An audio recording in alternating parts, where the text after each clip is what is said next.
Perjumpaan kita kami awali dengan informasi beberapa hari ini distribusi air bersih yang dilayani oleh PDAM Muara Enim alami gangguan yang disebabkan karena pipa saluran air milik PDAM mengalami kebocoran.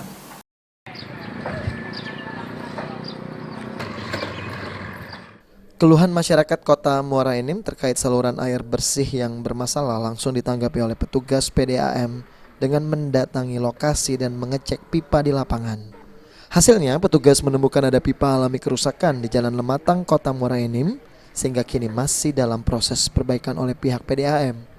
John, selaku Humas PDAM Lematang Enim, mengatakan kerusakan pipa dikarenakan kondisi pipa yang telah tua sehingga keropos. Kini petugas PDAM pun melakukan proses pergantian pipa dan melakukan penutupan.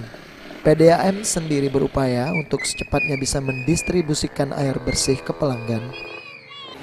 Kami lagi mengalami kendala pendistribusian air bersih ke pelanggan, khususnya di WTP Talang Jawa Muara Enim, dikarenakan ada pipa diameter 6 in keropos bocor terletak di Jalan Lematang, Kelurahan Tungkal, Kecamatan Muara Enim. Atas kondisi ini PDAM meminta maaf ke masyarakat dan diharapkan masyarakat dapat memakluminya. Mardiansyah, PAL TV.